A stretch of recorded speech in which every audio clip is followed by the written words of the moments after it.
All right, hello everybody, and peace of Christ to all of you. I hope my voice came in good and clear. Please invite your friends, and don't forget to download the video right after we finish.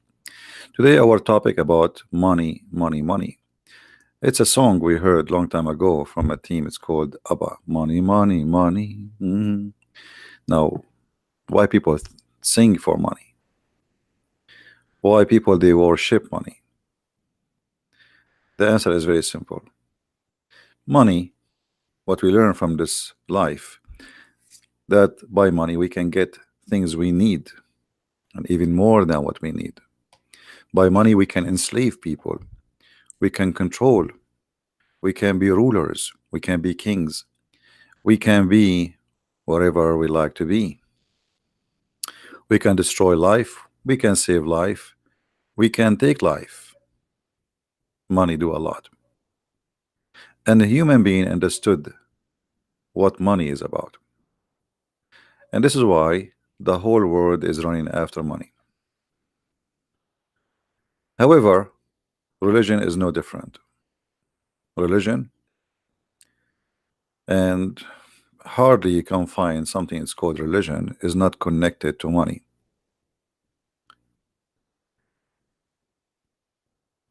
What Jesus, our Lord, he said about money? Is he a person who encouraged us to save money, to save a treasure for tomorrow? He said, look at the birds, who they have no worry. The birds, they don't,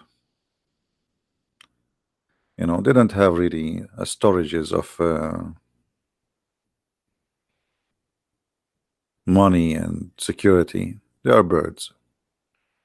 They live for today. They go and pick up some food and bring it to their babies. So we have totally different messages in Christianity from what Islam speak about. The Messiah, he said that you cannot worship two masters. You cannot worship two masters. You cannot work for both. Work for both here mean, you serve who? You cannot serve two masters. For they don't match. The money and God, they don't match. And that is clear what he meant. That either you are with God, you serve God, or you serve money. The second you serve money, you are not serving God. And that's mean that God and enemy, they are not in the same, let us say, direction. It is two opposite direction. But this is not the scenario in Islam. In Islam, you serve Allah when you serve money. And today we will focus in this issue. Now there is many verses in the Bible speaking, Jesus speaking about that money will not help you, money will not save you, etc. And but the clear message is you cannot serve two masters. The second you are a person who is after money, you have a master, and that master is the money. In Islam, the story is different. In Islam, Allah himself, he need money. Allah himself, he promised heaven for those who give him money. Now for sure Allah is not a person who exists. Allah is a fake God. Who is the one who will get the money? That's Muhammad. So Muhammad, he convinced the Muslims that if you give me money, you are giving a mortgage to Allah.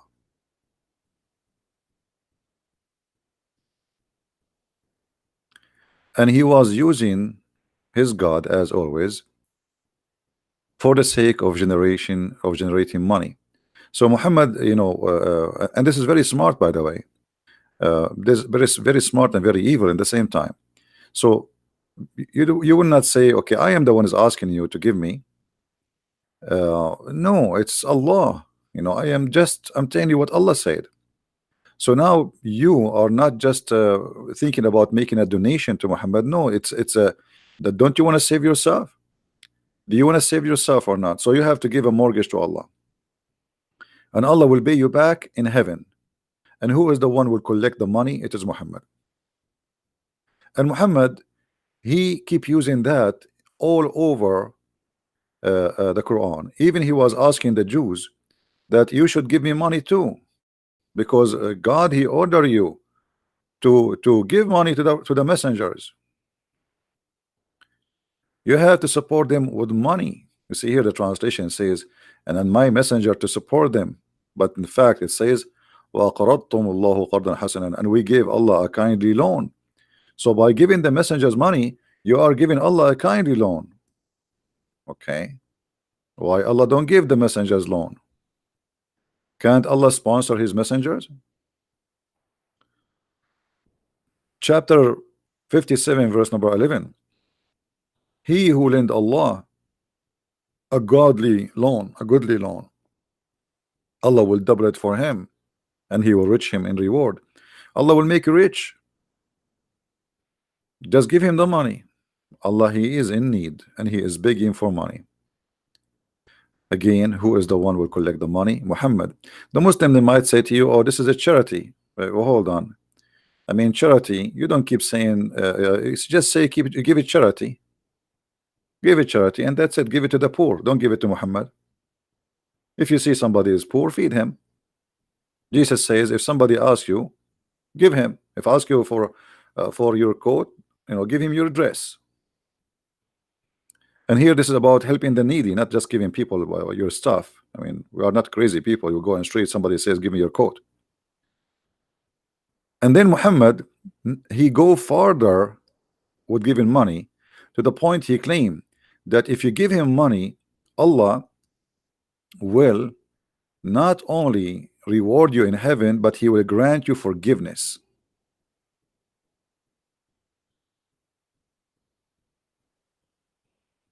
Do you see it?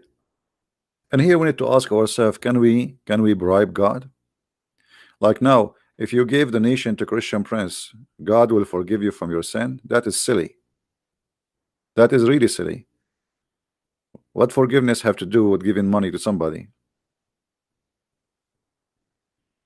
You cannot bribe God. You will be forgiven for reasons. In Christianity, when the Lord, he taught us how to pray, they ask him how to pray, he says, say like this, our Father art of heaven. And there is something important in that prayer where he says, forgive to us the same as we forgive to others. So the first reasoning for forgiveness in Christianity is we forgive to others so we might be forgiven, not because we give money. You know what I mean? In order to be forgiven by the Messiah, by our Lord, the first condition is to forgive. You don't deserve forgiveness. Why I want to forgive you if you don't even forgive to others? You don't deserve it. So you're asking me to forgive you, but you don't want to treat the same people like, I mean, somebody hurt you, forgive him. You hurt me, you asked me to forgive you, so you don't forgive. Why I will forgive you? Not is because of you paid money to Jesus, you will be forgiven. What Muhammad here is saying, that if you give me money, Allah will grant you forgiveness. Allah will grant you this forgiveness. And that, obviously is far away from the truth. And Muhammad always, he used to scare people, to make them pay money. He is a professional scammer. If you remember, when Muhammad, he made a speech to the women, saying to them, I saw that most of you are going to be in hellfire. What was the solution? How those women, they can be saved from hellfire according to Muhammad? Very simple. Give alms. All those hadith says the same. Give Muhammad money. Give him your earring.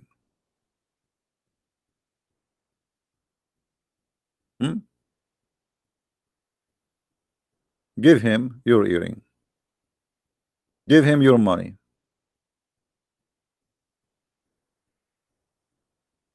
If you give Muhammad money, then you women, you will not go to heaven. You will not go to hell.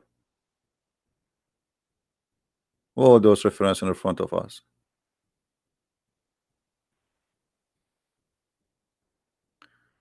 Muhammad right away he says, "Oh women, most of you are going to go to hellfire. So give alms." Give alms to who? To Muhammad. And Bilal, he start collecting the earring and the rings of those women, golden earring, silver earring, golden rings from those poor women, because Muhammad he convinced them that most of you are going to go to hellfire. So give us your earring. Give us your earring if you don't want to go to hellfire. And Muhammad here actually he confirmed that women, they are, you know, half a brain. And one of the reasons they are going to go to hell, for they are half a brain. And because she have her period, which is very stupid. Very stupid.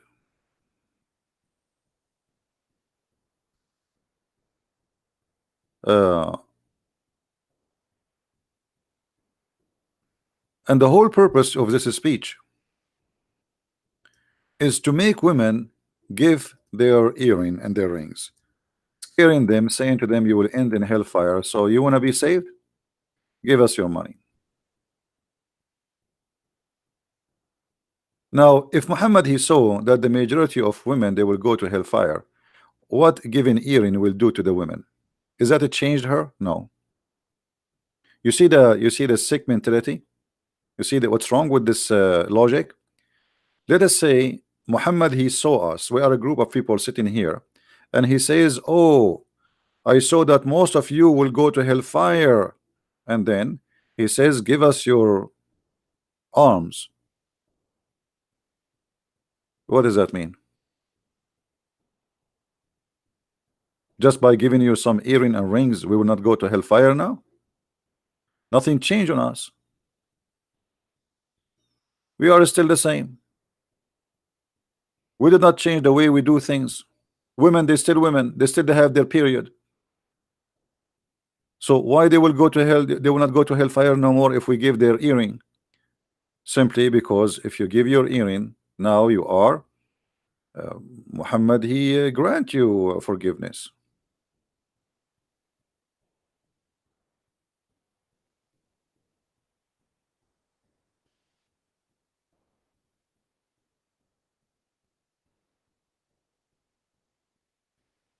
That's it. There is a hadith I'm trying to find. Let me see.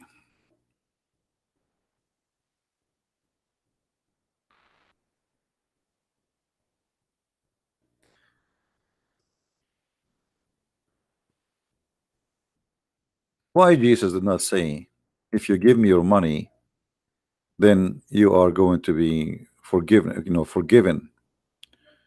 Why Jesus did not have the same logic? If the Muslim they say that Jesus, which is Isa for them, which is a really wrong name, that Christians and Jews they have the same God. So why in the God of Islam, if you give some money, you are going to go to heaven, and you give it to the prophet, but if you give it to if you don't give, then you go to hell.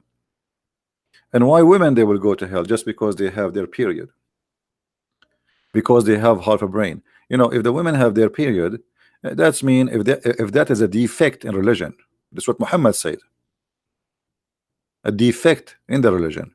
So if this is a defect in religion, isn't it Allah who made them with the period? And since when having a period will make you a bad person? Look here what happened in this hadith here. He commanded them to fear Allah. Why? Because he said to them in the beginning, he was working with Bilal, his slave, and then he says to the women, directly speaking to women, then he moved away and he went to the women, and Bilal was with him. Bilal is the money bag. He is a slave who collect money from those who Muhammad he scam. He commanded them to fear Allah and exhorted them and remind them. He praised and glorified Allah, and he urged them to obey Allah. And then he said, give it charity, for most of you are the fuel of hell. A lowly woman with dark spot in her cheeks said, why, messenger of Allah, we are going to go to hell? He said, you complain a great deal and you are ungrateful for your husband. And then the women, they started taking off their necklace, earring and rings, throwing them to Bilal. Do you see it? So he scared those women, those poor women, and you are going to go to hell. You are the fuel of hellfire. And right away, those poor women, they start grabbing their necklace, their earring, their rings, and they throw it into Muhammad, in the garment of Bilal. This is a very well-known strategy by all cult leaders. If you listen to, there's many TV stations, they claim to be Christian stations. They are the same as Muhammad. Call right now and make a donation, receive the blessing of God. Call right now. Like, if you don't call right now, you will not receive the blessing of God, you know. Like, now you call now and you make a donation now. All right. So always fake people, they try to convince you that if you give us money, God forgive you, as if he is saying to you, you can't bribe God. But that's not true. Nobody can bribe God. We have a brother here, he posted a verse from the Bible.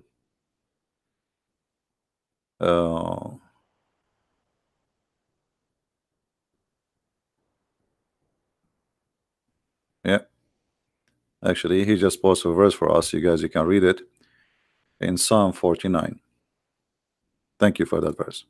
So you cannot bribe God. You cannot earn forgiveness by giving money to someone he claimed that he is the one who presents God.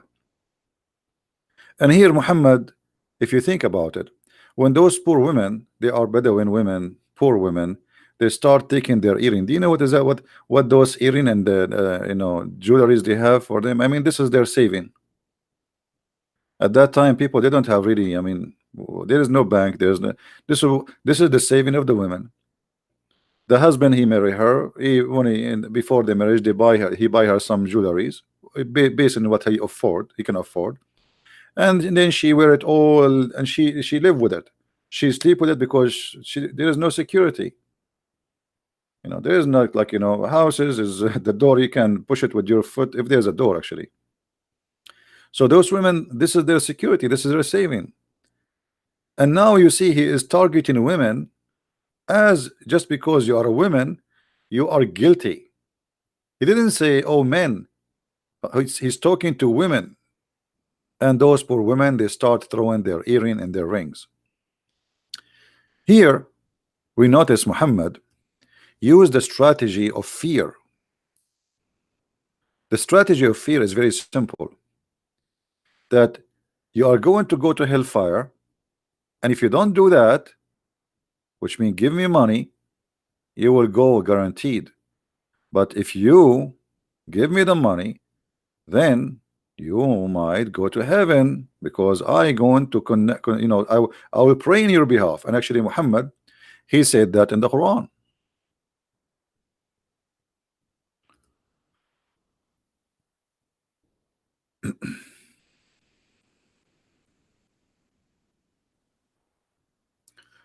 Muhammad, he says, if you want to meet the Prophet, which means Allah, suppose he's speaking, oh, you believe, when you consult Messenger of Allah in private, spend something in charity before your private consultation. So you guys, if you want to talk to Christian Prince in the private, you have to pay.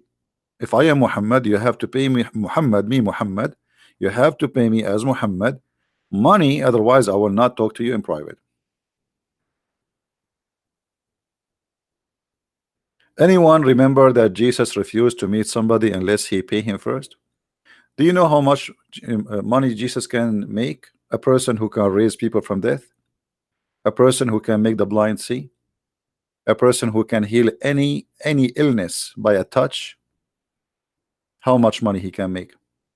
You can imagine? Imagine if Jesus now he opened a clinic in this miserable earth.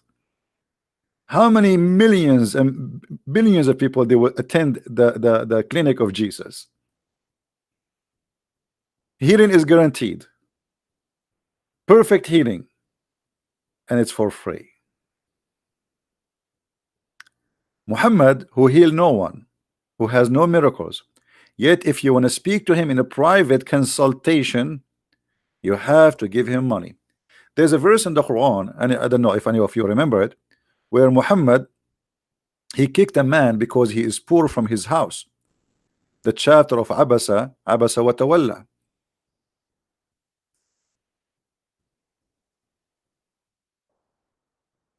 There's a chapter in the Quran, chapter 80 verse number 1. It says that the prophet gave a bad face to a man. Who is this man? He is a blind man. But why? What for? The answer can be shown in the Islamic interpretation. You see, we don't use a Christian interpretation. The Muslim, they will say, oh, you know, this is a Christian Prince interpretation. He's lying, brother. He's lying, brother. He's lying. No, I'm not lying, my friend. I'm not. This is your tafsir, and we will show it in the screen.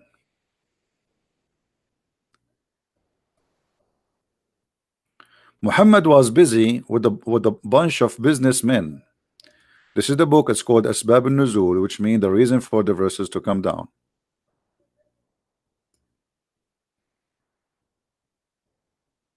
This is official Islamic government of the Kingdom of Jordan. Muhammad, when Ibn Maktoum, who is a blind man, he come to meet him. Muhammad was speaking to the highest men of the tribe of Quraysh, the rich men. He was meeting with Utbah and Abu Jahl, Ibn Hisham, and Abbas, etc. So they supposedly he is meeting with people who they are important, hoping that they will embrace Islam. Ibn Maktoum stood up and said, "O Messenger of Allah, teach me of that which Allah has taught you." He kept requesting and repeating his request, not knowing that he is busy dealing with someone else. Busy dealing with someone else? What does that mean? Well, the guy is asking you, teach me about Allah.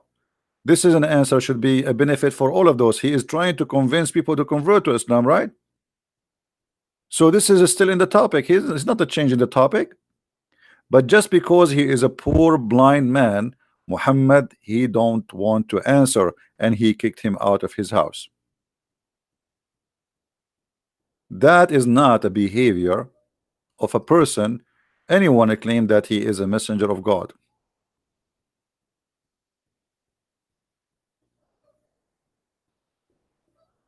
Why a man who is a messenger of God want to do such a thing? Shall we go to Ibn Kathir and see what Ibn Kathir will say about this? We can go to Ibn Kathir and try to find out in the English of Ibn Kathir, which is different always from the Arabic. But let us see, let's get them busted. This is Ibn Kathir, chapter 80, verse number 1.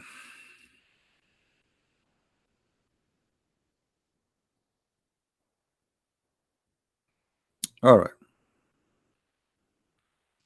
Do you see it says here he was addressing one of the leaders of Quraysh, rich men, leaders, businessmen. He's trying to make them accept Islam. So Muhammad here in this verse, and this is the Muslim interpretation, saying that if you are a poor blind man, Muhammad, he will kick your ass. And if you are a rich man, Muhammad, he will give you all the time you need because you are a leader. Ibn Maktoum, who was from the earliest people to accept Islam, yet Muhammad, he kicked his ass and he was rude to him. Even the Quran confirmed that. But somebody might say, okay, why the Quran reporting the story? After Muhammad he did that, people, the same people who Muhammad was meeting them, they start saying, look at this guy, he claimed to be a prophet of God, yet he was rude with the blind man who believe in him. You know what I mean? Because they witnessed this. They witnessed that the Muhammad, if he is a good man, trying to convince us that he is a prophet of God, how a good man he will do what he did to the blind man in front of our eyes. So Muhammad, in order to wash his hands from being guilty, he make a verse saying, Allah says to me, why you did that? This is wrong. Do you see the evil of Muhammad? He make verses, supposedly God saying to Muhammad, why you did that?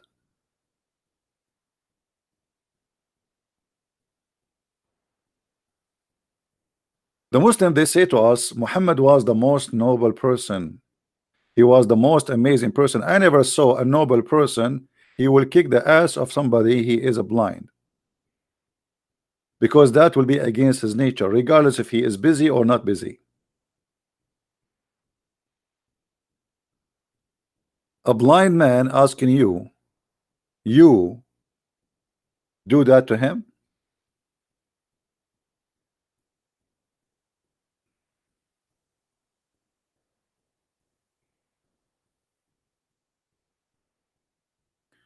And actually, this blind man, he helped Muhammad to fabricate Quran.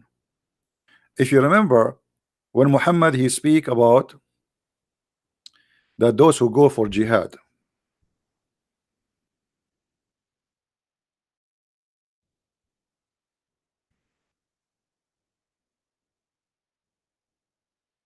Muhammad was speaking about those who go to jihad. And Muhammad he mentioned that there is certain people, there is no sin on them if they don't join jihad. Okay, but when Muhammad he mentioned that, Muhammad he forgot to mention the blind. Ibn Maktoum, he said to him, and what about us the blind?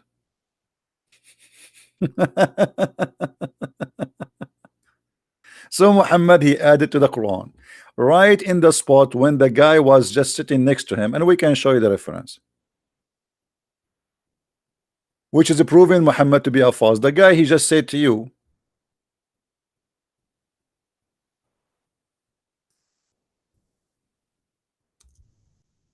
what about the blind?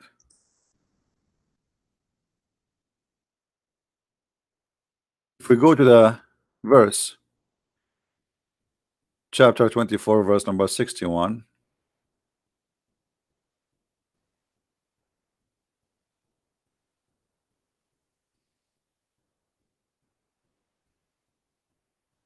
So actually this guy, he was a helpful for Muhammad. He made Quran for him, or at least he gave him reasons to make verses.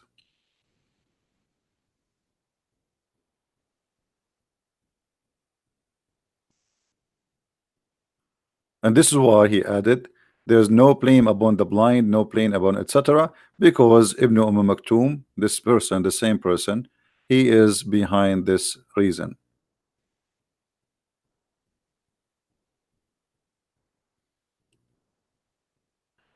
In different verse, Muhammad he says the following.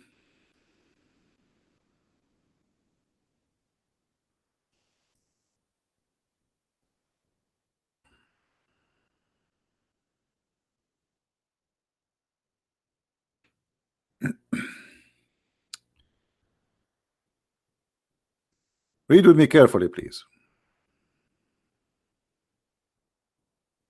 Of their goods take alms so that you might purify them and sanctify them and pray in their behalf. Have you ever heard of a religion like this before?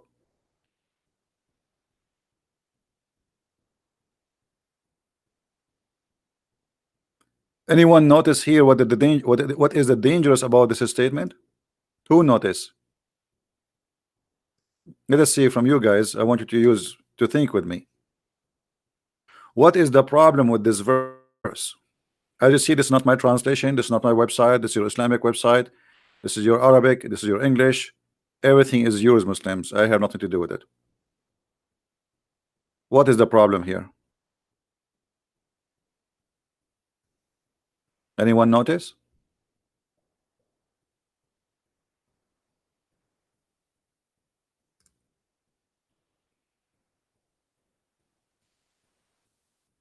You can bribe Allah, exactly, but how you can bribe Allah? He gave us details. If you pay Muhammad not only he is a prophet, but he will pray in your behalf. Do you see it? You do not need to pray no more. This money you give is going to purify you, sanctify you, and Muhammad now is going to pray in your behalf. So the money you give to Muhammad, Muhammad is in hire. You want to hire Muhammad? Give him money. You don't need to pray, and you are going to be purified, and you are going to be sanctified, and then he will pray in your behalf. If there is more clear proof that this guy is a scam,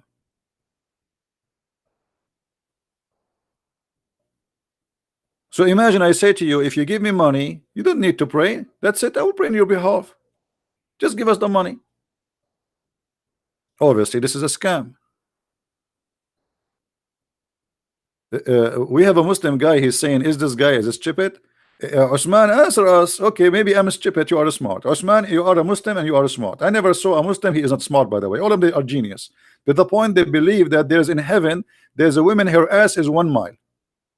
Obviously, you are the one who's smart, who believe that God is a vagina vendor, will provide you with 72 women and their legs is wide open like a victory sign, and you will have a 70 years orgasm. So, Mr. Smart, as long we are the stupid one and you are the smart one, explain to us why, if we pay Muhammad, he will pray in our behalf.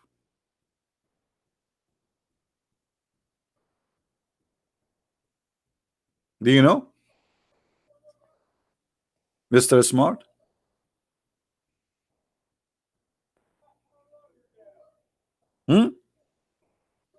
You are the smart one, we are not. I mean, what we can do?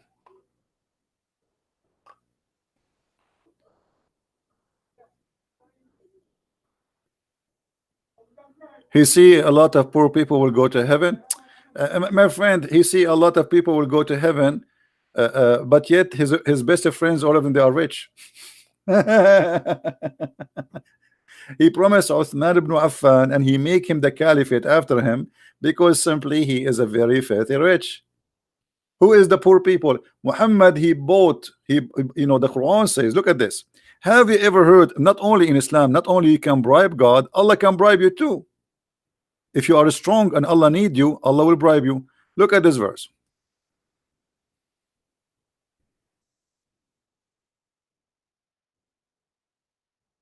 Always those who claim to be prophet of God, I mean, they have to make some nice speeches.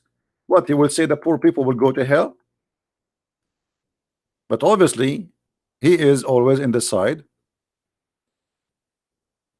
of the rich. If you read this this verse look nice, okay. And by the way, here it says وَفِي الرِّقَابِ. It says here in translation, and to free the captive. It doesn't say that. Al-riqab, it says here sadaqat, the alms is given to this and this and this, and to the slave. Nowhere it says free the slaves. Now, but look at this here. وَالْمُؤَلَّفَ قُلُوبَهُمْ. The one, their heart need to be reconciled. Anyone knows what is that about? Anyone knows what this is about? Who here remember what we said before about this verse? Who is the one their hearts are to be reconciled? You believe it or not, Muhammad, he bribed people to convert to Islam. And this is written in their Islamic books, and this is in the Quran too. Abu Sufyan, he was a very important man, a war warrior. His family are they are criminals. Muhammad, he needed them. And actually, because of Abu Sufyan, Islam expanded. Abu Sufyan family is the one who occupy all the Islamic world we know today, not Muhammad. So Muhammad, he bribed Abu Sufyan and his children, and he gave them at least 100 camel each, and gold and silver. How we can prove that? We go to the interpretation, and we go to the book of Asbab al-Nuzul, chapter 9, verse number 60. You see, nothing from my own. Everything I show you is from Islamic websites, and I have nothing to do with it. I have nothing to do with it. Read carefully. And those whose their heart are to be reconciled, so that they might become a Muslim. So Muhammad, when I give money, he is buying believers, he is buying warriors who they are fighters, the criminals, saying, I will give you money. You see, I take money from people, but I can buy you too. I'm a businessman. How you can make somebody heart go to Islam by giving him money? It's a bribe. So he is saying here, and those who their heart are to be reconciled, so that they might become Muslims, or that Islam might be firmly established. So Muhammad is using those people to establish Islam.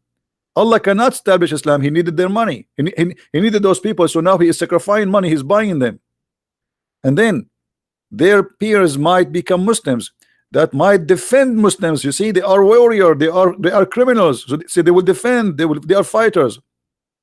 And this was Abu Sufyan family. If we go to the book of Asbab al-Nuzul, this is Al-Jalalain. We go to the book of Asbab al-Nuzul. Oh, in Asbab al-Nuzul, not translated. It's gone. Shish kebab. Bingo. You see? Read carefully with me. Read carefully with me. And those who their hearts are to be reconciled, give them gifts such as Abu Sufyan's and his companions. Do you see it? And they were 15 men. 15 men, but they are, they are in charge of many men. They are many fighters. They are very powerful. So Abu Sufyan and his gang, Muhammad, he made them convert to Islam by giving them money. If we go to Ibn Kathir in English, I don't think we will find too much details, but let's try. Chapter 9,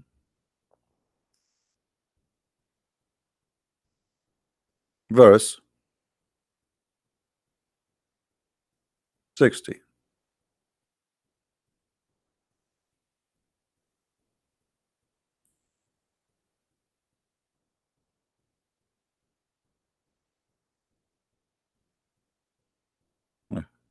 We cannot find anything. Ibn Kathir in English is gone. There's no Abu Sufyan story at all. It's shish kebab. Disappear. Yeah, we cannot find it as usual. Nothing new. Nothing new.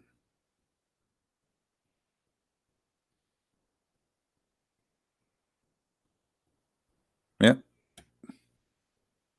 So Muhammad, he accept a bribe, and he will pray in your behalf, as we showed you, and he will sanctify you by giving him money, And Muhammad too, he used money the same way he used money for his benefit, promising you going to heaven.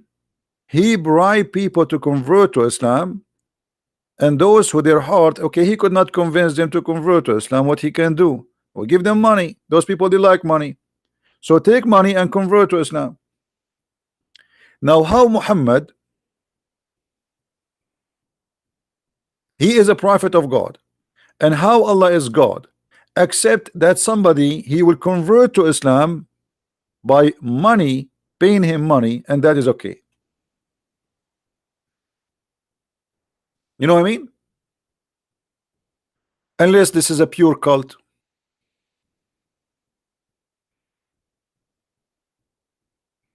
Guys, forget about Osman. Leave him alone. He's just a kid. Focus with me. Try to learn something good for you.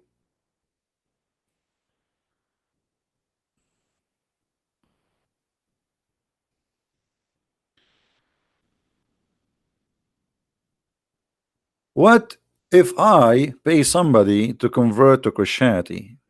Is that really a real conversion? That's fake. That's false. So what? Are we fooling God now? So I give you money, you became a Christian. Are you saved? You are not saved. You are going to go to hell. Actually, me and you will go to hell now. Because you did not convert because you believe. You convert because of the money. So you worship the money. That's why the Bible says you cannot serve two masters. You cannot serve money and God. So we have totally two different agenda and totally two different belief. So those naive Christians who says to you, oh, Islam is Abrahamic, Islam is Abrahamic, shame on you. Shame on you. If Muhammad he used some names in his cult, does not make him, or does not make those names belong to him. What if somebody 10 years from now he says, I, a Christian prince, he support me and he accept me, but he is a big fat liar? He can use the name of somebody people they like, and this is exactly what Muhammad did. He brought names which you like so he can make a delicious dish for you.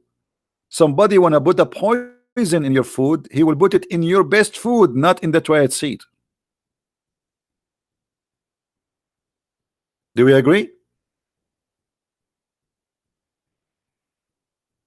In order to put poison for you, I have to make you believe first that this food is good to eat.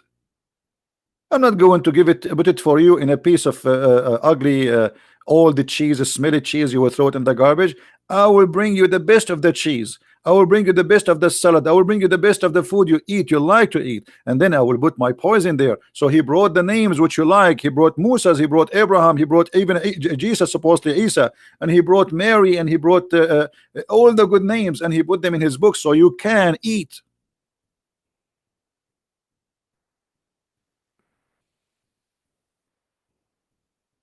Otherwise, Muhammad not only far away from Abrahamic belief, Muhammad is anti-Abraham.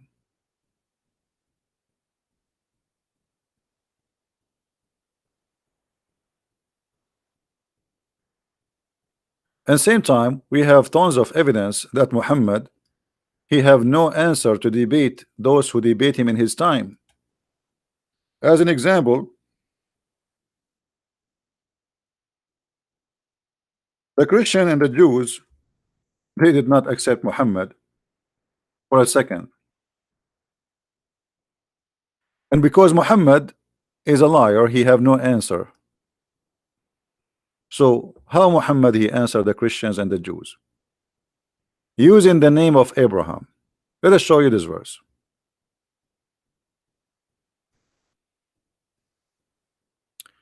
Ye people of the book, why dispute ye about Abraham when the law and the gospel were not revealed till after him? Have ye no understanding? Which means, are you stupid? Now look who is stupid here. Muhammad saying to them, you are debating me about Abraham, but you came after Abraham. But is it he is the last one to come? Here you notice that this cannot be from God. This is from a stupid idiot who have a very low IQ. There's no way God here is refuting the Christians and the Jews, because a stupid God only will say such a thing. If you are the last one, then how you come with such a logic? Ye, why you are disputing about Abraham if you came after Abraham? But you came after the Abraham, after the Jews, after the Christians, and based on your logic, you are the last one who have the right to dispute. You know what I mean, guys?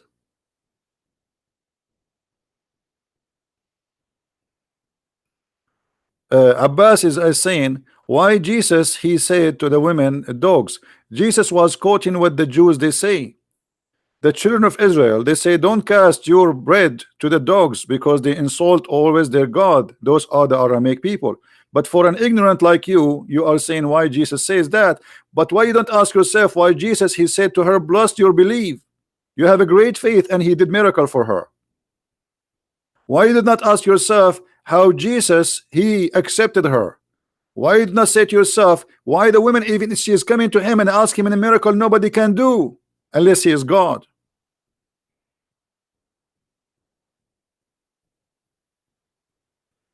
And as long you are against people to call somebody dog, why your Quran saying that we are the worst of animals? Hypocrite Abdul.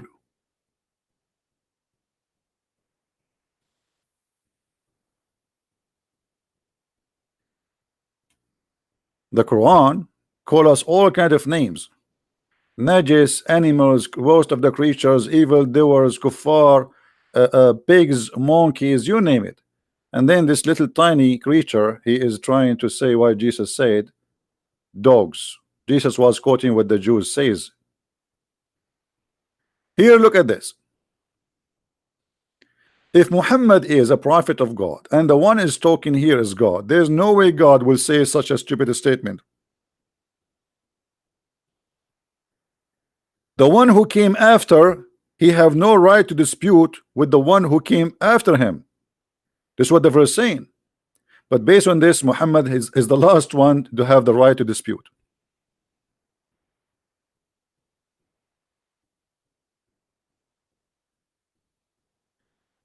Jihad does not mean holy war. Here we go. Okay, the one who says jihad does not mean holy war, who is the donkey who told you that? Give me his name so I can get him busted. You know, I saw many articles that say jihad is your struggle with yourself, the struggle with fasting. That's a big fat lie. This is, yes, there is many meaning for jihad, but the jihad which a Muslims will get a reward with is the one who do go and kill. When somebody come with a statement, there's one of two things will happen to Christian Prince. Either he will laugh at you or he will laugh with you at yourself.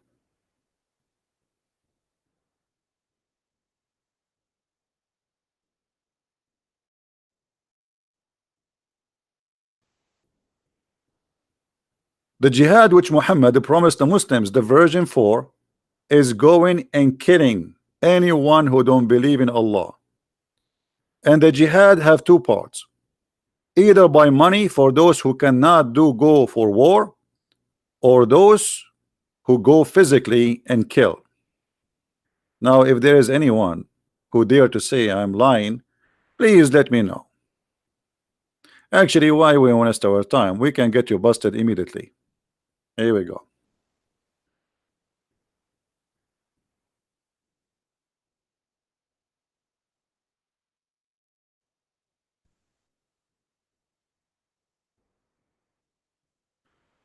All right. Who is the best of of the Muslims?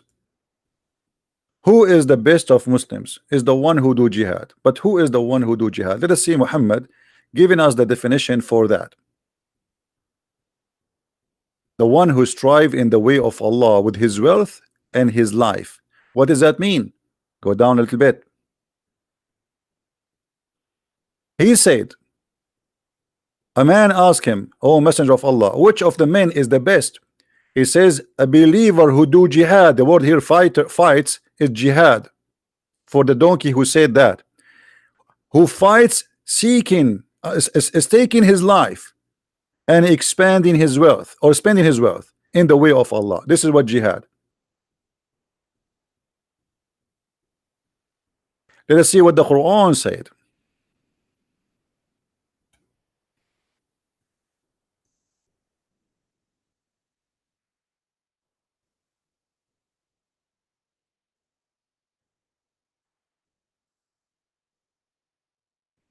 We have tons of verses about jihad. Kill, kill, kill, kill.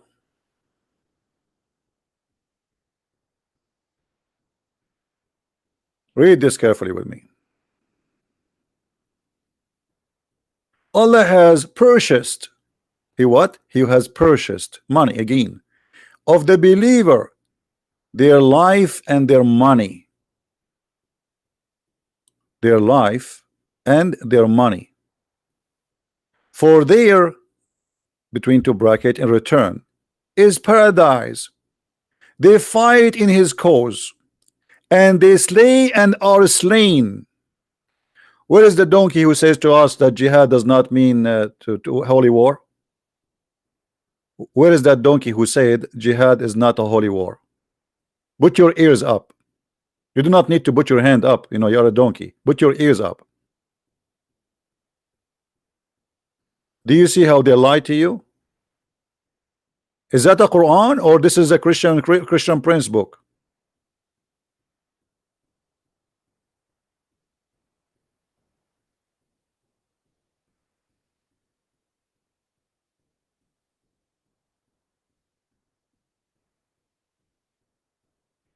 Not only that, Muhammad here, he confirmed that Allah, he purchased you. You are a property of Allah, and your money belong to Muhammad, and your life belong to Muhammad. Muhammad, he can do whatever he want with you.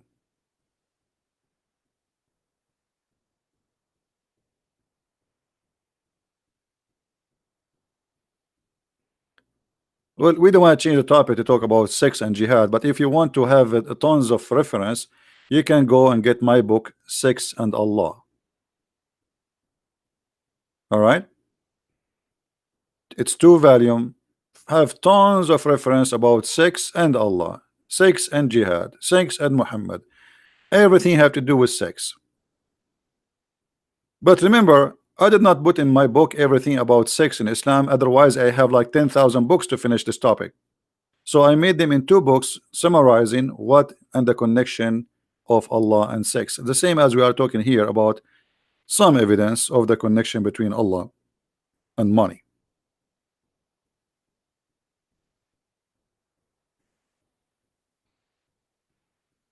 If there is a Muslim, he is a sheikh, and he think he is not shaky to debate me, please don't hesitate. You can give us your Facebook, post a challenge in your Facebook. I want to debate a Christian Prince, and post your Skype. We will call you immediately, not tomorrow, not next month, not next year. Is that fair, guys? Is that fair? If there is any sheikh, he is not shaked, terrified to debate me. If you have the courage and the knowledge, post in your Facebook, I make a challenge to Christian Prince, and for sure your Facebook will verify who you are. Don't create a Facebook media today just to make this lie, because there's some kids, you know. We want a verified page of Facebook for a sheikh who is willing to debate me. You post it there, you post it here for us, we check it out, we will call you. I will call you immediately. Just give us your Skype.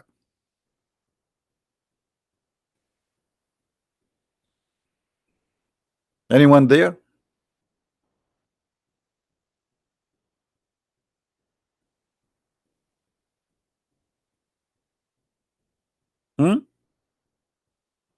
Fight for his cause. Why Allah he need to fight for his cause?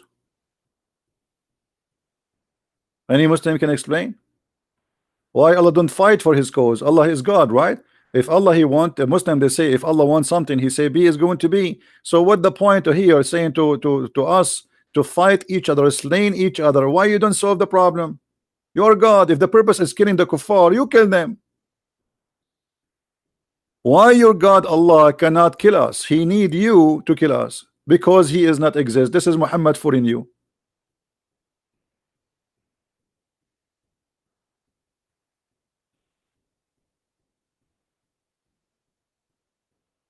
Allah long time ago he made a threat to people like me,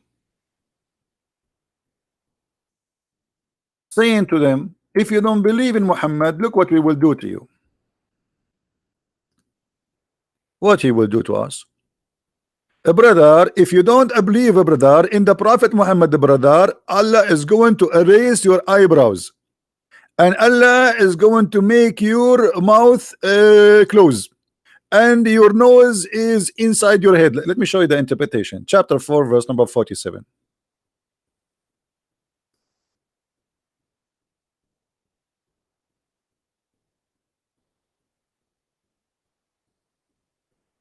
Read it, Abdul. The proof that Allah he need you to force people to convert to Islam is in front of you. Allah is a shish kebab. He made a threat to the Christians in the time of Muhammad, not in the judgment day, that if you don't believe in Muhammad, look what I will do to you. What I will do to you? Huh? I will erase the details of your face. I will transform their faces to the back of their heads. By the way, my face now in the back of my head, just to let you know, I'm sitting and my back is to the computer because now my eyes in the back. And we will turn them into animals. Yeah, all of us, we have tails now. Different interpretation. Let's see Al-Jalalain. Read carefully Al-Jalalain. O you who giving the scriptures, which mean Christians and Jews, believe in what we have revealed in the Quran, confirming what is with you of the Torah before you, or we liberate faces, erasing their eyes, their noses, and the eyebrows. And by the way, to be honest with you, in the other day, a policeman, he stopped me. I was driving, and he says, where your face? I said, I don't have face because Allah, he deleted my eyebrows and my eyes and my nose and my mouth. And not only that, he caused my nose to go inside out, like naps of the necks or a flat plate. And this is why I use my face sometime to put rice in it. Like when I go to overseas, they ask me, do you have a dish with you? I say, no, put it in my face. It's like a dish. A very clear proof that Muhammad is nothing but a scam. He threatened the Christians in his time. You be careful, you better believe in me now. Allah will do this to you soon, the same as he did to the Jews, which means he did it in the past, not in the it's not about tomorrow in the judgment day. This is now, and nothing happened to the Christians.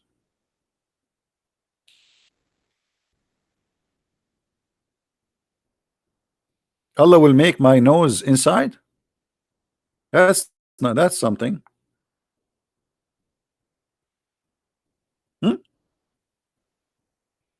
Look at this. A Muslim, he is posting for us this verse.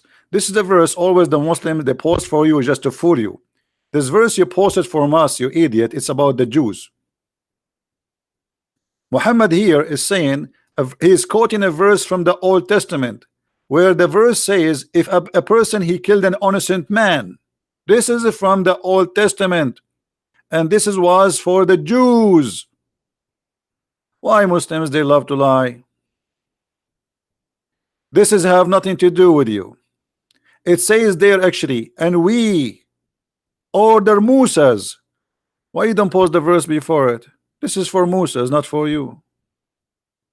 And if we ask the Muslims, by the way, who is an innocent person in Islam? The one who kill an innocent person is the one who kill a believer. If you kill non-believer, he is not an innocent person. Liars will end in fire. And we are here to get you busted. Right? Let me show you.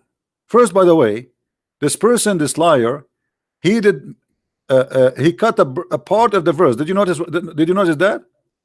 Did you notice how he cut a part from the verse? He's a corrupt person. Muslims are corrupt people. Let me take a snapshot of what he posted us, and this is the verse in the Quran. He cut the part where it says we made it obligation for the children of Israel. He cut that from the verse because he didn't want to show you that this was for the Jews, not for him. And Muhammad was quoting the book of the Jews. Do you see it? This is the Quran. Why he cut that part? Why he cut the part where it says the children of Israel? Because this is the whole idea. Islam is a scam. Why you cut the verse? This is the same verse. Where is the part where it says, and we gave that law to the children of Israel? Because you are a liar.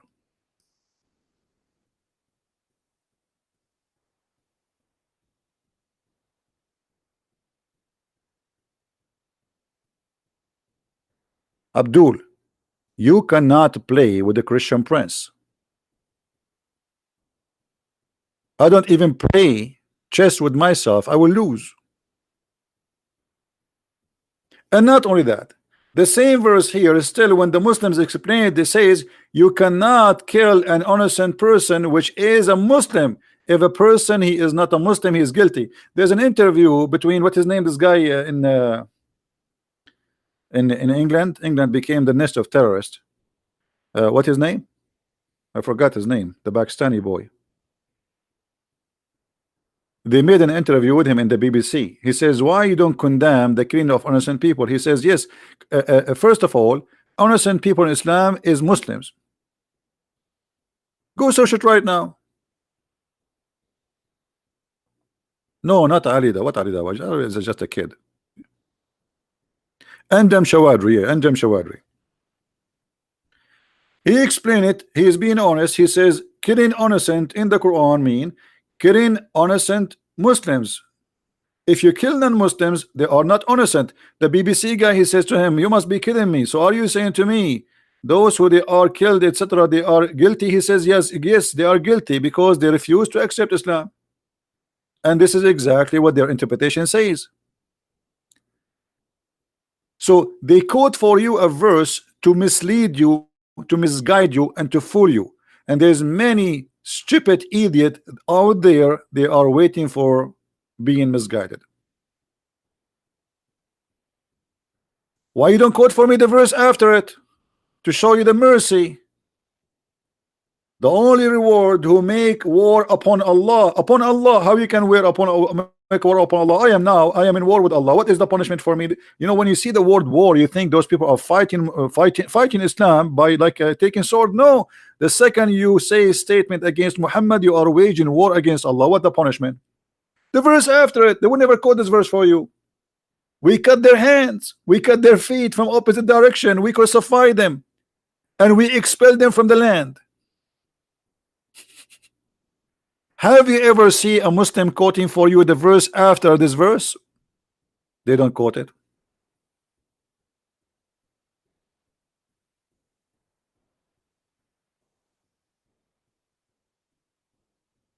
It's just the verse after it.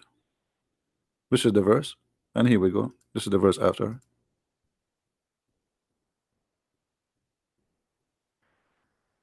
Look what Muhammad said, just to get them more busted.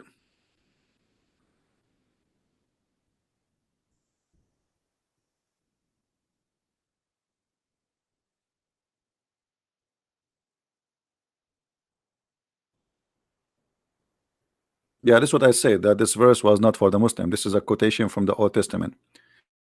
Muhammad, all those hadiths saying that I've been ordered to kill all mankind except Muslims. Do you see it?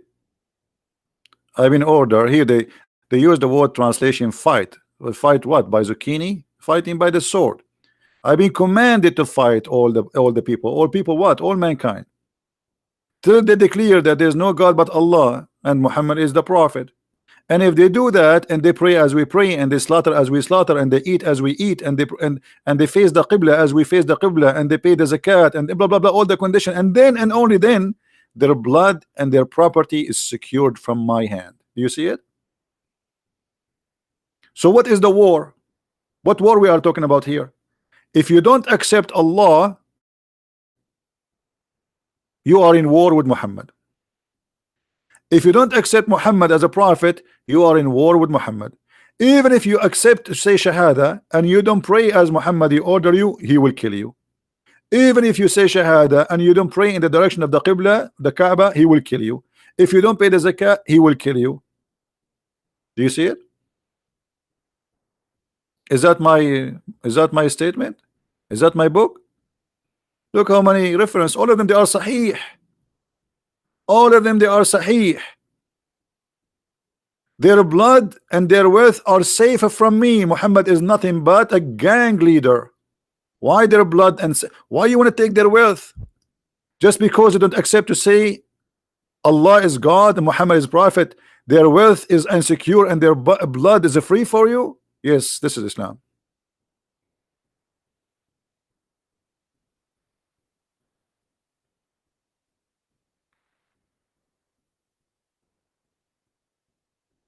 Not only that, Muhammad he says that people they was victorious by terror. He is a terrorist.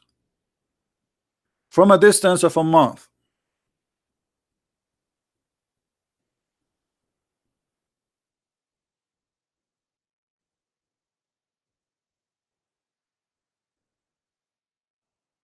From a distance of what? From a month. I was victorious by terror in the heart of my enemy. Another hadith. The Prophet says, I have been given 5 things. What Muhammad was given. Let us see what he was given. Number 1, he was victorious by terror. He scared his enemy from a distance of a journey of 1 month. Do you see it? Do you see it? Jesus was not given that. Jesus, if he come to your house, you will be happy. You are safe and you are secure. He will not kill you. Muhammad, you say the name of Muhammad, people are terrified, for he is a terrorist. You see here they translate the word Ra'ab, which means terror, by Awi. So I was victorious by terror from a distance of a 1 month journey. You tell me what kind of a nice person he is, to the point his enemy, they hear about him from a distance of a month and they are terrified.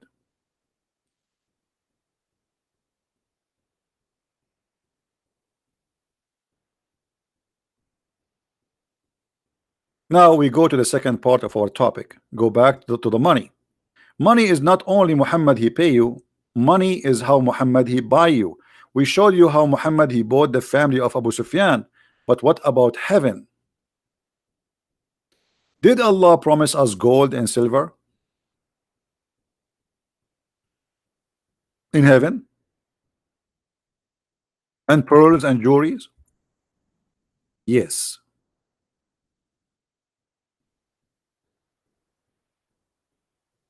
Read carefully with me. Allah he take your money now, but he promised you money later.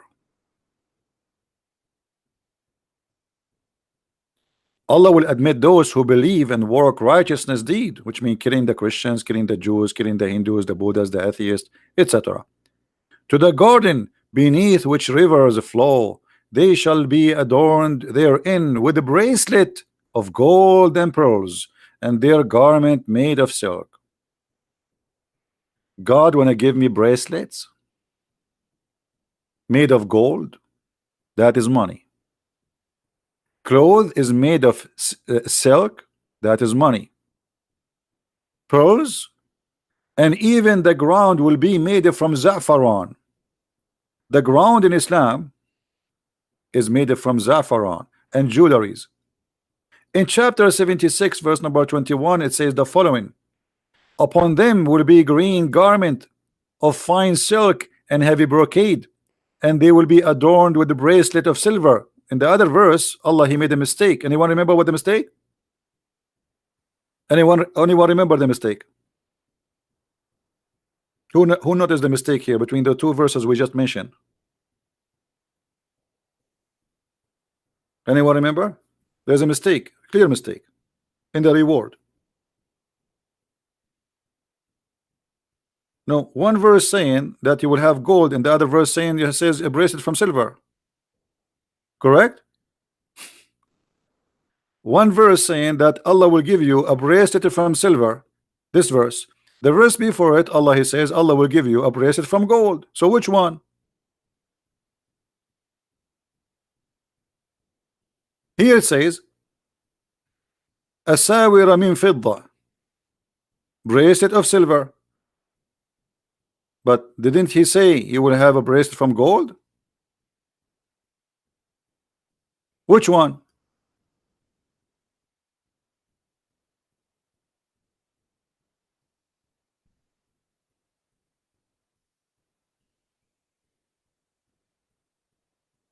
Did you notice? Allah do not remember what his promise is. So in one verse he says the bracelet will be from gold, in the other verse the bracelet is from silver. And there's a huge difference between bracelet from gold and bracelet from silver.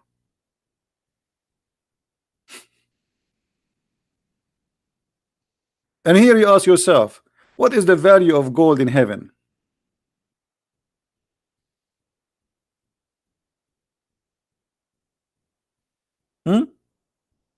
What is the value of gold in heaven? What you would do with gold in heaven? I mean, this is the most cheapest city heaven ever. Imagine I give you £1 million of gold and then everything for free. So what we will do with the gold? And Muhammad, he says that in the heaven of Allah, your house is made one brick from gold and one brick from silver.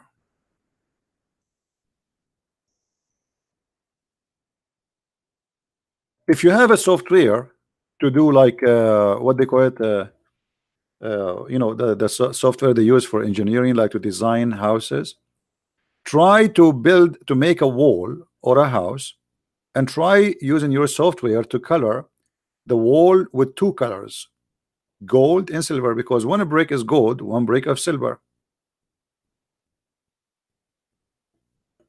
Okay,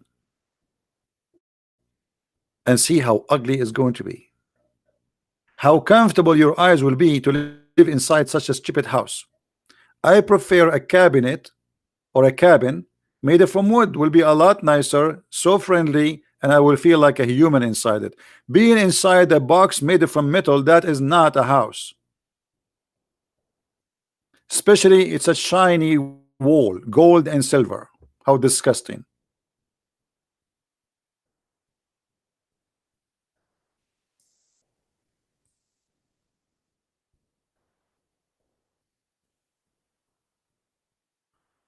Let us go and see some description.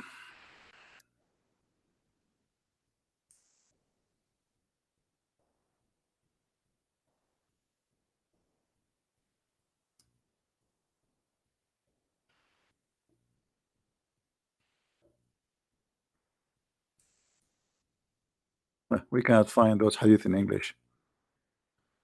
Oh boy.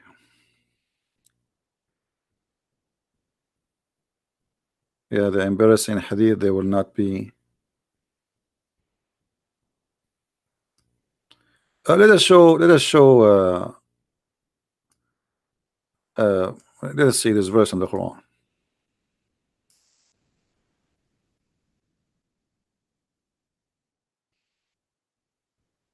Look at this description for the heaven.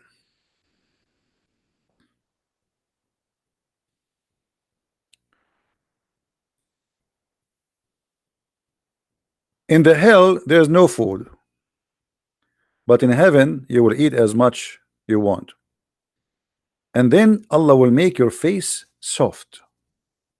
You see the translation here is false. It says joyful. It's not, it's a lie. It says na'ima. Na'ima. This is literally the translation.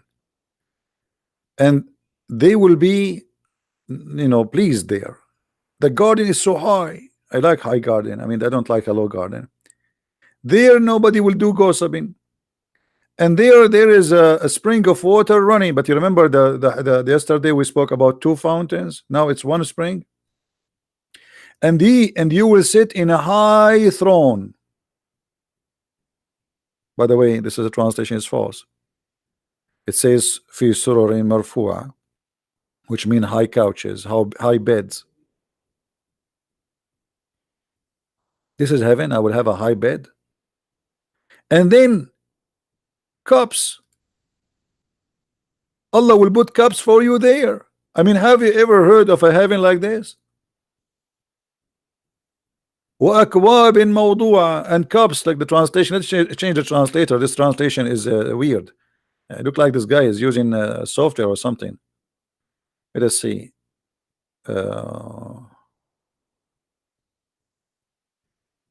Here we go. See? And cups set at hands in heaven, my friend. You have cups there. I mean, you enter your kitchen, brother, you have cups. Have you ever heard of God? He's promised me to have cups in heaven.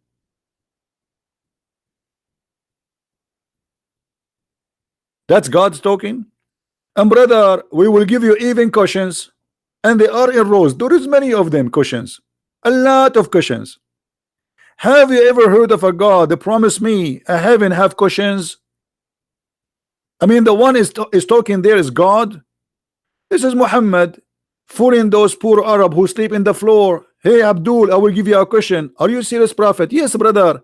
I will even give you cups, because those Arab don't have cups.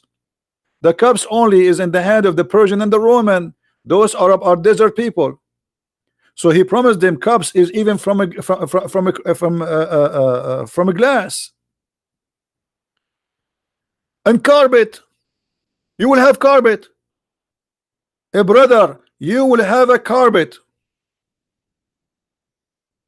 And look at the city Muhammad. Suddenly he jumped from I will give you cups and cushions and a throne and beds and flowing water, and then suddenly he says, don't you see how the camel is created? What does have to do with the topic before it? Guys, imagine I'm talking to you now about the topic, and suddenly I says to you, and don't you see how the camel is created? You will say to me, Christian Prince, what this why you jump? You were talking about the cushions, the carpet, the furniture in the house of Allah, and suddenly you jump to speak about how the camel is created. What does have to do with this?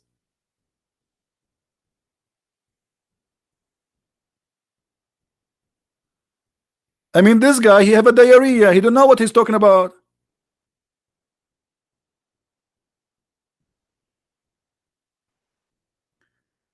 And then you say, don't you see how the mountains was nailed in the ground and fixed firm? Really, it's fixed firm. And then he says how the earth he made it flat. You see in the translation it says how it's spread out. It says in Arabic how he made it flat, suttihat, like a roof, flat roof.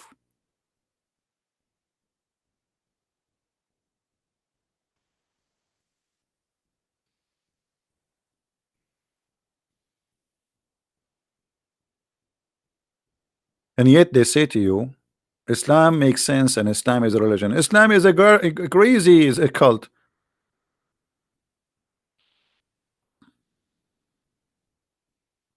What is this?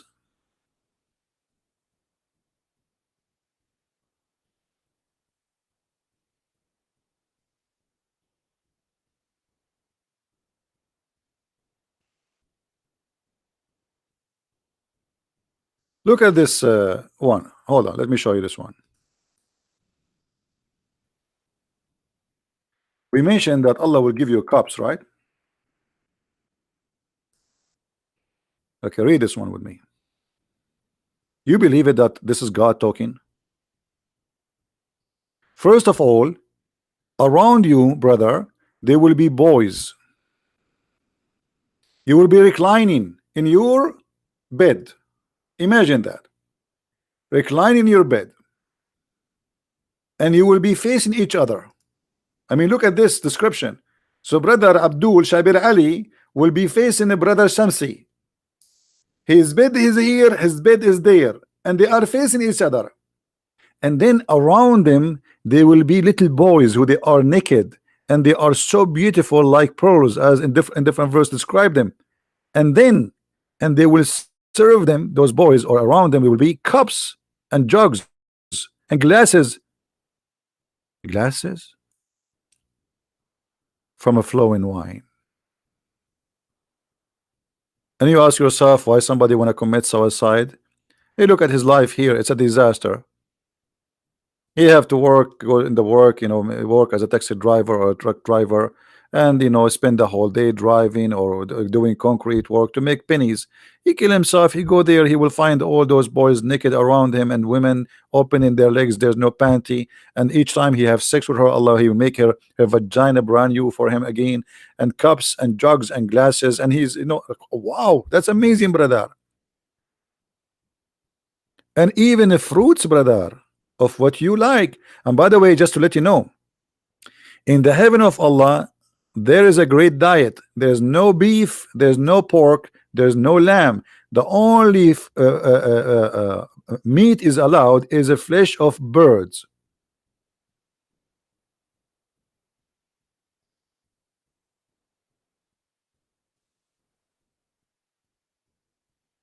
Hmm? This is the open buffet of Allah. Only chicken, no shrimp. That's it. But hold on, actually somebody here, David Kenwood, he said something important. Guys, the Quran says Allah will give you flesh of birds, right? But do you remember when Muhammad, he says the first meal people will go and eat in the heaven, what is this? Who remember? Who remember?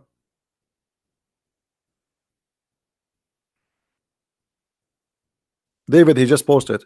Who remember? The liver of the whale, right? So Muhammad is a liar. The Quran promise you only bird meats. Muhammad, he mentioned that in the heaven the first meal you will eat is the liver of the whale. Why the liver of the whale? Who knows?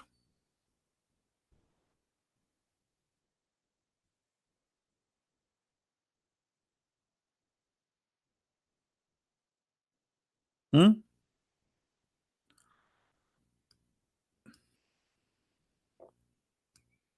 Why the liver of the whale?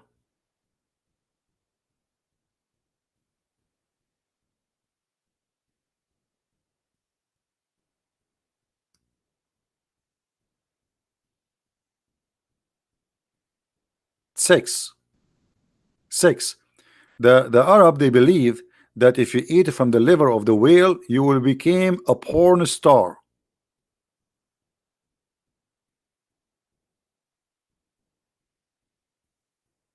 Remember, now you are going to go to the heaven of Allah, so you need to be ready. So you eat the liver of the whale, your private part will become like takbir.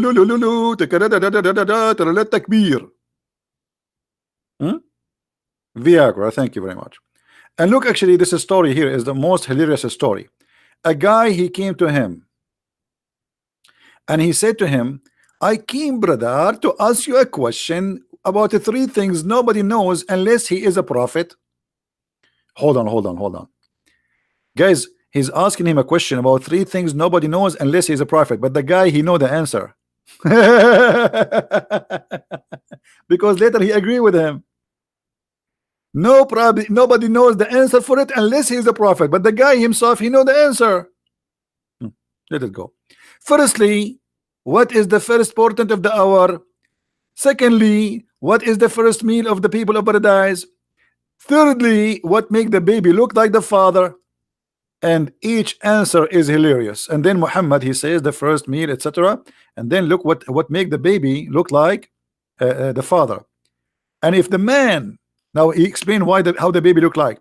If the man discharge proceed the women, then the child resemble the father. And if the women discharge proceed the man, the child resemble the mother. And this is, nobody knows the answer for it except the prophet, brother. This is why if I ever get married, I will never have discharge first. I don't want my son to look like me. What a disaster. Even I go to Walmart, everybody leave. Alhamdulillah. I enter a store, everybody's out. I go in the elevator, nobody there. Even the airplane, I am in, even the captain, he leave. Like the airplane is by itself. He hit the parachute and he flee. True story, by the way. This is true story. So now you know how you can have a good-looking baby. If your wife, she is good-looking and you are not good-looking like me, then don't have orgasm first, Abdul first. Hello? The Prophet, he knows best.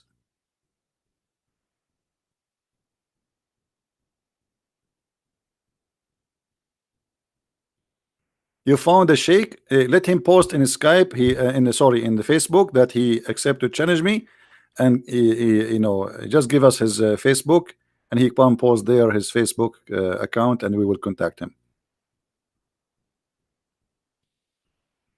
Hmm?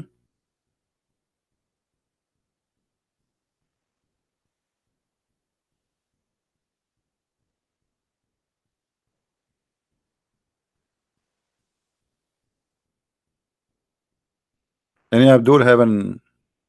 This is what proves that your prophet is a prophet, because he believed that the first meal of people who enter heaven is a whale liver. Allah will hunt whales. Allah is doing fishing right now. How many whales Allah he need? How many whales Allah he need? We have 1.5 billion Muslims supposedly. How many whales Allah he need to feed them? And those are the one is alive. So if we count those who die, you know, since the time of Islam until now, maybe by now we will have 10 billion.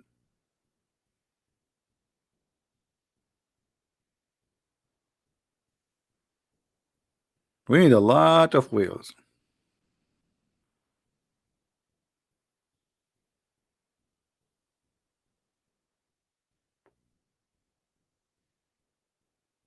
Any Abdul?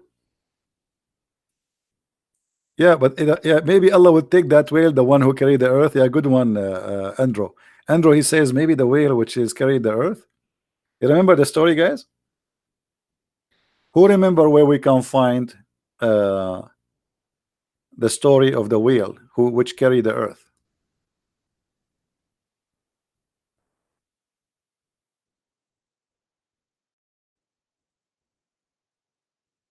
Who remember? Before I put it in the screen, who remember? Which verse is speaking about the whale carrying the earth? Noon. Yeah, but what verse? What chapter? Actually, that chapter is, it should be actually, the chapter name should be chapter Noon, but the Muslim, they change the name, they make it Al-Qalam with a pen. Noon. Noon. It is one of the miracles of, look at the translation, guys. Look at translation. Look at how funny. Noon is one of the miracles of Allah. Why? It's a letter, brother.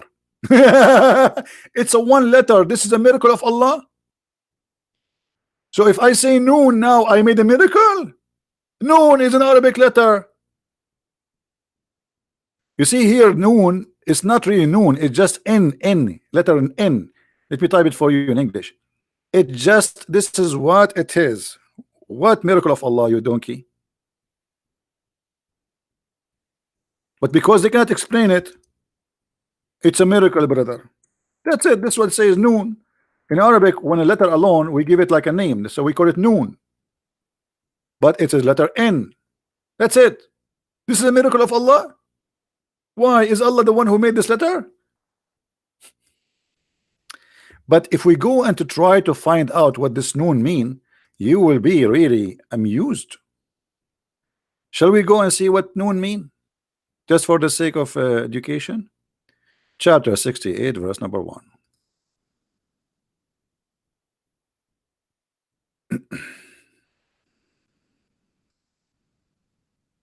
Now, if you are a person who suffer from dizziness or some illness, disease, you get dizzy, please don't read this with us, because you will get dizzy guarantee. Noon. What noon mean? Brother, Ibn Abbas is talking, the cousin of the Prophet himself. And from the narration and the authority of Ibn Abbas, he said, regarding the interpretation of Allah saying noon, noon, he says, Allah swear by noon, which is the whale that carried the earth on its back, and the whale in the water, while in the water, and beneath it there's a bowl, and under the bowl there is a rock, and under the rock there is a dust, and none knows what is under the dust save Allah. Here the knowledge of the scholar stop. Don't ask me more questions. I do not know. I could not go deep in the ocean more than this. That's it. My knowledge arrived to the dust. Under the dust, I do not know. Please don't ask me.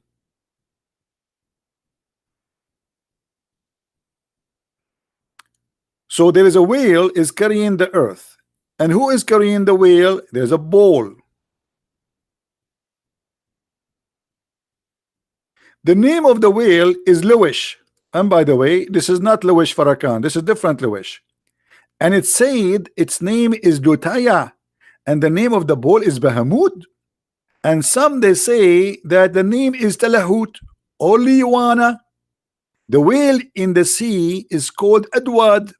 And like a small ball in a huge sea, the sea is an Hollywood rock whereby there is a 4,000 cracks. Even the Muslims were able to count the cracks in the ocean before all the scientists.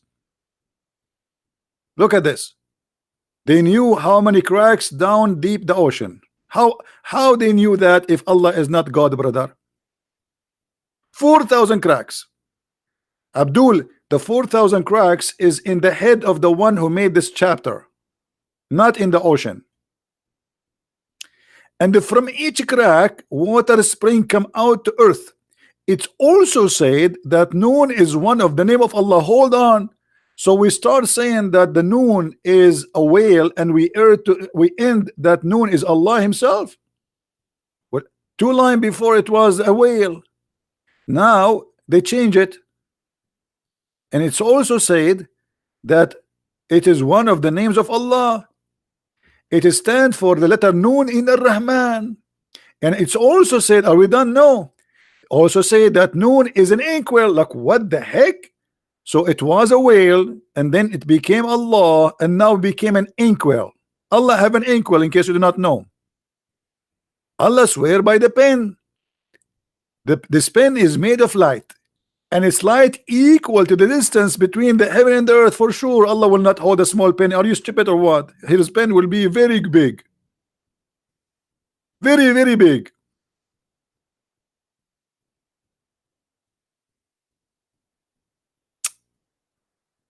Oh boy.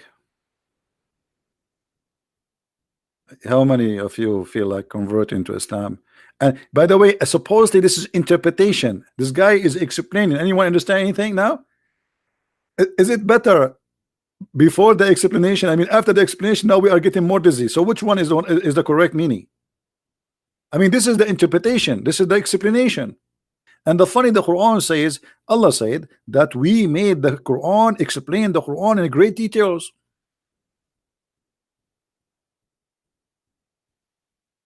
Are you sure? Are you sure you explained the Quran in great details?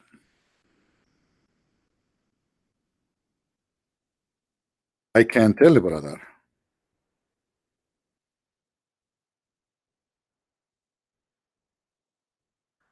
Oh boy.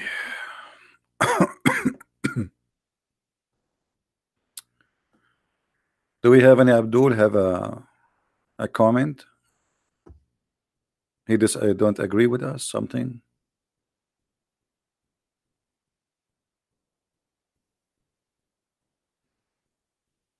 And thus how we explain our ayat. Allah explained them. Are you sure? That's a hell of explanation. That's how we explain, brother. This is how we explain them. This is how we explain our proofs. So you might know, brother. Chapter 6, verse number 98. And this is how we explain details of our revelation. So if the Quran is explained in detail, so why Muslims you are making interpretation what nobody can understand anyway?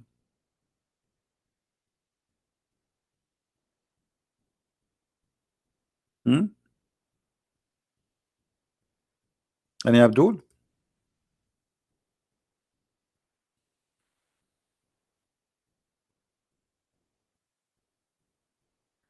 All right, I think we will finish for now.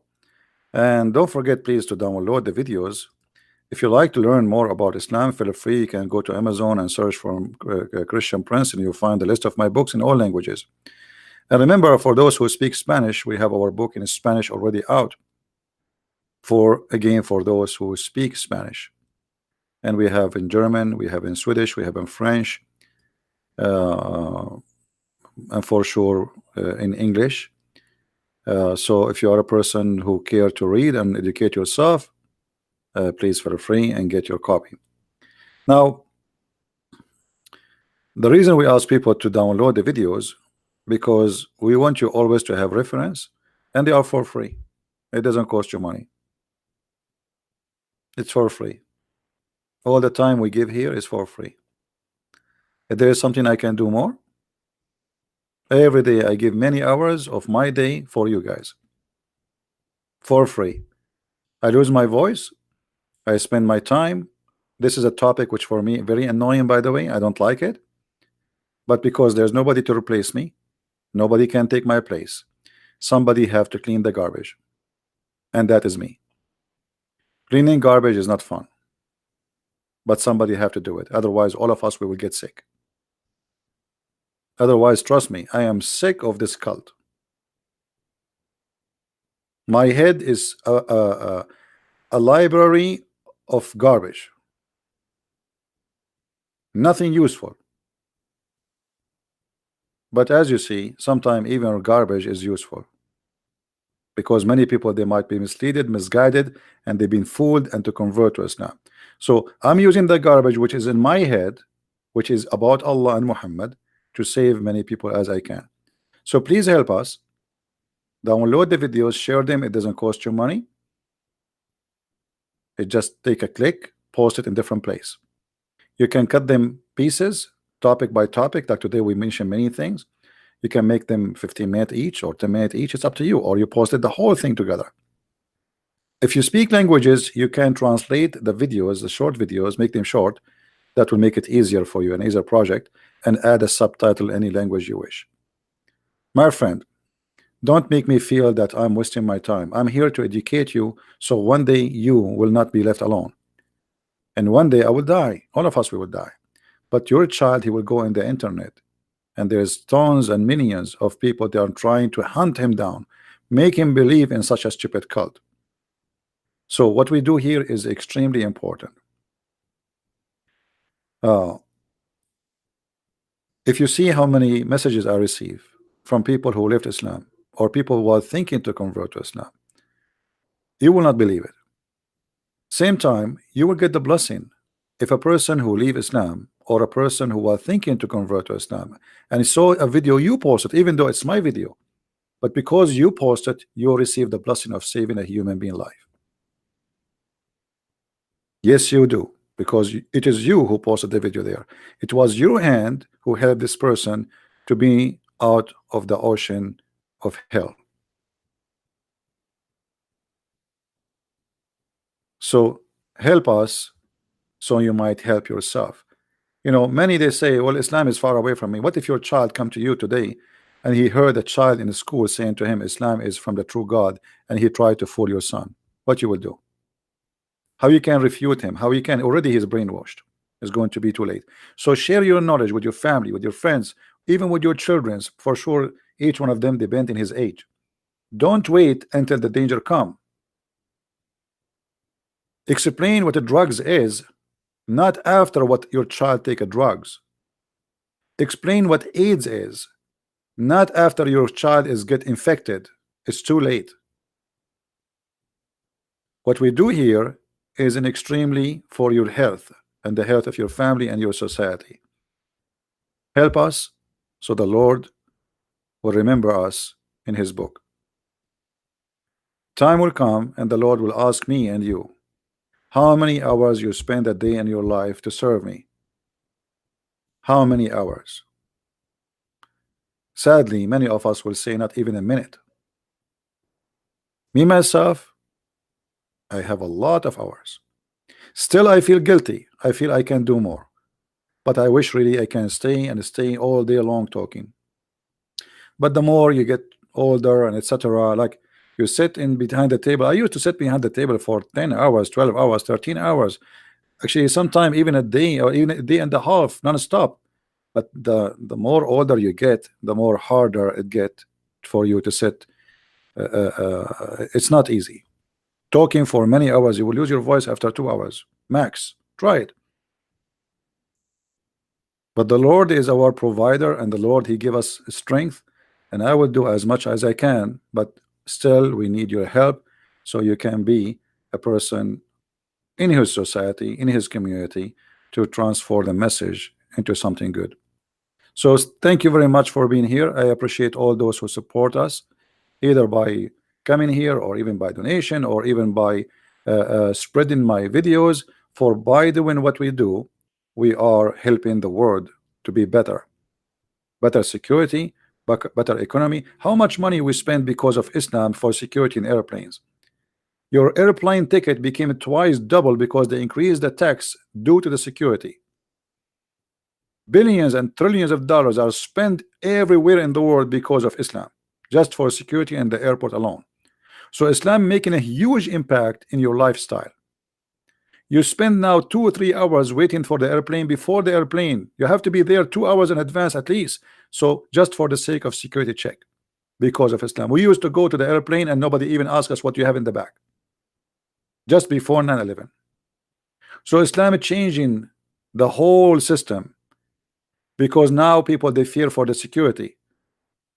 Even in China, I went in China, you know, they have many incidents where terrorists, they drive with their cars and go over the road and they kill as many as people they can. Even in China, not only in Germany, not only in France.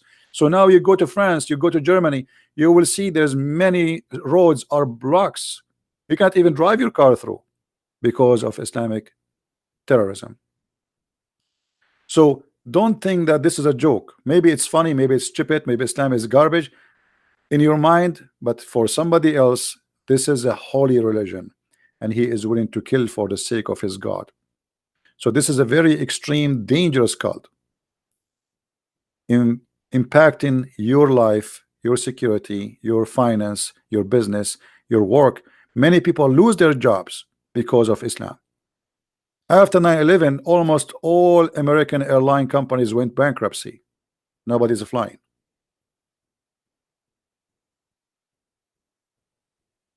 So be careful, my friend. This is not a joke. Thank you very much for being here. And this is your brother in Christ, Christian Prince, was with you. Remember always that there is no better name than his name. And they can hurt our body, but they cannot kill our soul. We are saved, and he is with us, and he is now listening to us. Every two who mention my name, I will be between them. He is right now listening.